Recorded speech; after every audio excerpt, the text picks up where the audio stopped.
Hi, sweet friends, and welcome back to Sarah's Homemade Home. I have a very long awaited, for me, not for you guys, but for me, awaited video for you guys today. We are going to be making homemade tomato soup. Now, I love to do this with my garden tomatoes at the end of the season. My plants are dead and dying, uh, but they are producing ugly tomatoes, but the tomatoes that taste the best in the tomato flavor. These are the ones that are a little bit ugly, but they have hung on through this summertime season, and they just, it's a different, I'm not going to say it's like a different flavor, but I always do this at the end of the season because they're not as beautiful. They're a little bit rough looking, but we're turning them into soup. You guys are absolutely not going to be you're not going to believe how easy that this is, and you're going to kind of feel silly that you're not doing this anyway. So what we are starting off with is my garden tomatoes. Now I have a beautiful colander here of washed tomatoes, but hang on. I have a 5-gallon bucket here of tomatoes. So these are tomatoes that I actually picked, and I have a little small bucket here of cherry tomatoes. Both of these I'm going to use, but we are roasting these tomatoes. Now, I choose to do these at a lower temperature at 350 degrees. My oven just absolutely just did the little ding that it is preheated and ready to go. So this bowl here that you guys see is my onions. So these are half sheet pans. I get these from Sam's Club and I absolutely love them. They come in a 2-pack. They are wonderful. So this recipe is not really a recipe. Yes, I can this. Yes, I do this often. And yes, it tastes really delicious. And you can do the same recipe at home. So we need a half sheet pan. I have 2 of them. But the recipe that I can't give you like cups of tomatoes and things like that because we're building it off of the pan. So I like to take 2 onions per sheet pan, like 2 whole onions. If you choose to make that 2 small itty bitty onions, that's fine. If you choose to make them 2 gigantic onions, like whole onions, that's great. That's what I do. So I like to have a lot of onion in here. Onion has a ton of wonderful medicinal properties. And I'm going to talk about that with you guys here in a little bit. But I like 2 onions per sheet pan. So I'm using 4 onions total for my little batch of soup today. We're going to do one more little onion on here. Okay. Now, taking a really good little serrated knife. This is so easy, guys. Like you can see here, this tomato, he is not the prettiest guy in the world. He's got some bad spots on him and everything. We're just going to cut them little bad spots off. Have you a little garbage bowl sitting over here. Like I said, these are the end of season summer tomatoes. I have not peeled these. These are literally from the garden and I have washed them. That's it. We are going to quarter the tomato. Okay. You're going to put the tomato on the sheet pan and we are going to fill up this entire sheet pan with quartered tomatoes. Now you're going to say, Sarah, how many tomatoes am I supposed to do? I'm going to try to count for you right here just so you kind of know.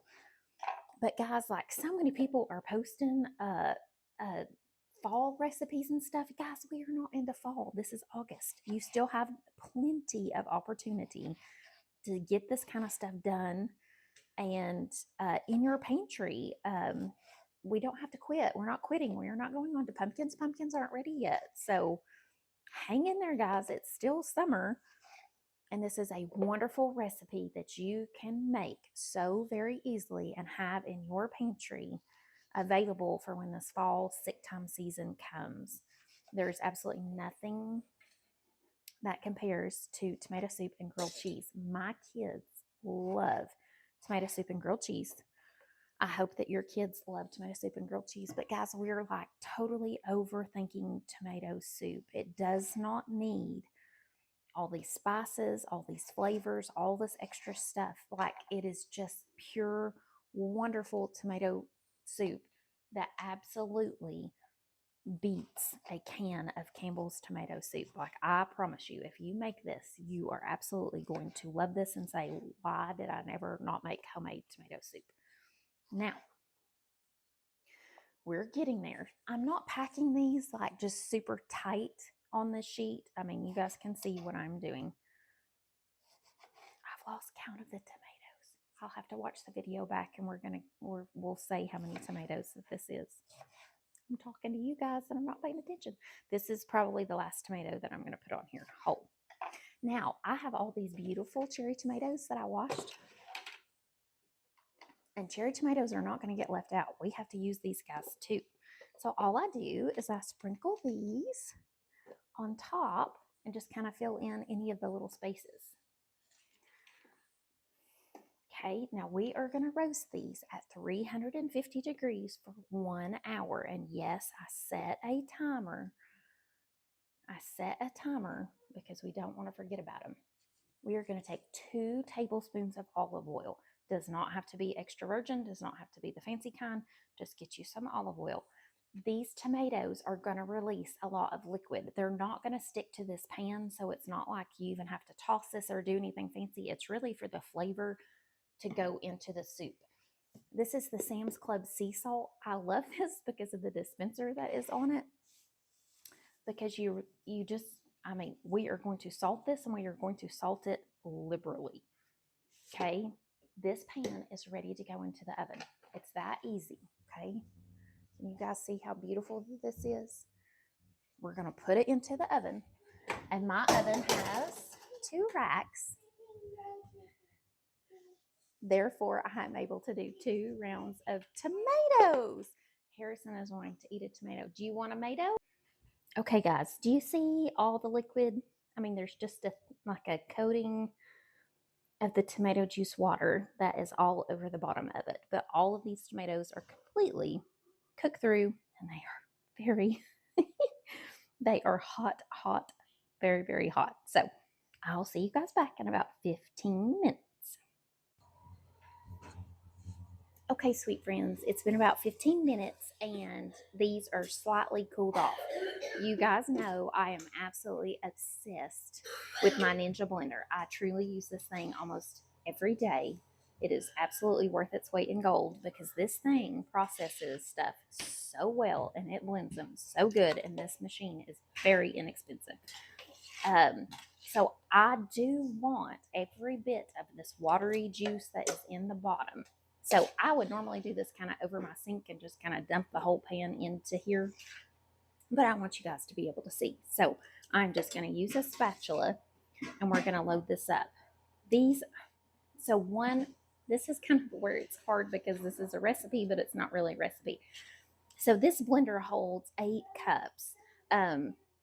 Holds 8 cups. When I usually do just one sheet pan, it usually yields 6 cups of like finished soup. Now, this soup is done after this point. Once you put this into the blender and process this up, the only thing that I add when I put it into a pot is just like a couple of tablespoons, less than 1/4 of a cup of cream to it, because I love tomato soup whenever it has cream in it. That's it, guys. The texture, the consistency is the most velvety, smooth, but thick, delicious tomato soup. And all that comes from you actually roasting the onions and the tomatoes. Now, could you add garlic to this? Yes. Could you add spices to this? Yes. Y'all, we don't need to. We don't need it. I dropped a tomato over here. Hang on, Harrison. 1 second. Go find you a snack. We don't need to. I think that is where I myself have gotten just kind of lost in the past couple of years. Lost a second one. Past couple of years, because y'all, it doesn't need all this other stuff. We don't need to add all the herbs. We don't need to add all the garlic. We need to just keep it tomatoes, salt, onion. That's it. Okay, guys, you see how that sheet pan is clean? We are going to process this on the smoothie setting, and I'm going to do it for the whole time whenever I hit the high button, and that is a 60-second time period. Now, you can crack this little lever guy right here in case these are still a little bit warm. It snaps closed, but just leave it unsnapped, and that way if there's any steam, it can expel from there and you don't have a blow up blender situation.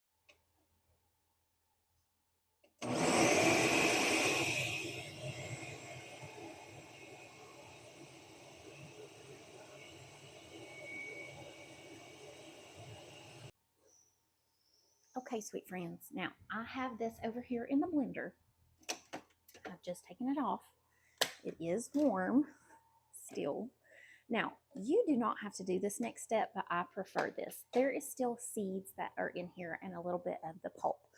Now, I have a food mill. I was just lazy and didn't want to go downstairs and go dig around in the canning room and find it. But this is an original Tupperware colander. I bet you a bunch of you ladies have this in here. This works perfectly because it actually, the square holes that are on it, it holds the tomato seeds. So if you have one of these, you can kind of cheat and use this. But if you don't have one of these, get you a food mill. They're very inexpensive. You can find them at hardware stores. Guys, look at the texture on this soup. There is nothing that is overly runny about it. Oh, I should have showed you guys, but I think that was 6 cups. So all I'm doing to process this, raisins, Harrison's here for his snack, is you just stir this around this little colander and all of that wonderful tomato juice soup is going to come out of the bottom. And then we're going to be left with the seeds and the pulp here. It doesn't take anything but time just to do this little part. It's extra, absolutely, but I really want this to look like, you know, like a jar of Campbell's soup, tomato soup whenever it is finished in the jar. So I do not prefer for the seeds to be in here. I'm absolutely willing to take this extra 1 minute to do this step. So it looks extra pretty in my jars. Now, I am processing this today. If you guys can see behind me, you see all my canning stuff sitting out. I'm going to water bath this soup for 20 minutes in pint jars. The USDA is who regulates all of our food and canning guidelines. They do not recommend a tomato soup anywhere. You're not going to find tomato soup in the Ball Cookbook. You're not going to find it in any kind of regular. This is a Rebel canning recipe that I'm going to can because of the thickness, the viscosity, as they want to call it, of the soup. Now, guys, we just have to use our good judgment here. I am not afraid to can a tomato soup because it might be a little bit too thick, because you have to do what your heart feels like on kind of some of these canning things. How did they can tomato soup beforehand? I mean, like, tomato soup has been around for 100 years. And how did these ladies do it before and it wasn't a troublesome issue? So the USDA says the trouble with it is how thick that it is. My soup is not like, if I turn the jar over, the soup is going to fall around. Like, it's not tomato paste thick. You know what I'm saying? It's here you go. Here's your raisins. Harrison wanted his box of raisins today for his snack. And just like that, I'm done. So inside here, all I have left is just the tomato seeds. I'm going to try to bring it over here so you guys can see it. All I have left is just the tomato seeds and a little bit of the pulp. I give this to my chickens. It's not a waste product by any means. And I'm ready to do the next batch. So, like I said, I water bath can this for 20 minutes and I do it in pint jars. I prefer pints over doing it in quarts because sometimes we just won't eat all of the quarts. Like, if it's just Marshall and I, we just need a pint. My husband Jake likes tomato soup, but he's not like obsessed with it or anything. So, and a lot of times it's a really good just kind of pre-little lunch for the kids. I don't feel guilty giving them if they want a cup of tomato soup. In the mornings, if they would rather have that for breakfast, like if their throat doesn't feel good or something, absolutely. Mama is going to heat you up a cup of tomato soup. There is absolutely nothing wrong with that. Way better than a bowl of cereal. So, let's say this is me. I'm going to turn you guys around here so I'm not having to turn. Okay, here we go. If you guys do not can and you are hesitant about canning, don't not make this soup. I have, and I always save little cottage cheese containers or little, like the bigger yogurt size containers, those plastic containers. Y'all, I don't like plastic and I try not to buy things that are in plastic, but you can't get away from it at the grocery store. But I never throw those away. I keep them. If you guys would take like a sheet pan, like the tomatoes were baked on, and line it up with all of your little cottage cheese containers or yogurt containers that are empty and clean that you've sent through the dishwasher and everything, you can take your soup and fill up each one of those containers and put those containers into the freezer. if you let them freeze and get, frozen all the way through, they will pop right out of those little containers. And you can then put that into freezer safe bags, or you can put it into your little zip storage bags and things. But then you have individual servings of your soup, almost like you were doing a home canning situation, but you're freezing it. So if you're not comfortable with canning, that is 100% another option that you could do that would be really good to store this soup for the fall and winter time. I hope that this inspires you guys to make this, because it's so very easy and it is so very, very good for you guys. So I love you, from my kitchen to yours, from my tomato house to yours. It is not fall. It is still summer. Go get you some of these Granger County tomatoes and make you some tomato soup. I love you guys. Bye. Now, guys, I truly want you to see the consistency of this. There is absolutely not one bit that is watery, that is not, and I have thickened this with nothing. This is thickened with the goodness of what the good Lord gave us, these beautiful tomatoes. This is a 10 out of 10. I hope that, I really and truly, I pray that you guys make this. There is absolutely no reason that you can't make this. If you are anywhere in East Tennessee, come to Granger County. We are still boxing and producing tomatoes like crazy. It is not fall time for us yet. It is still very hot in summer season, and you can get your own beautiful box of Granger County tomatoes and make this for the fall season. I promise you, you are absolutely not going to regret it. I love you guys. I hope you have a wonderful and blessed rest of the day, and I will see you tomorrow.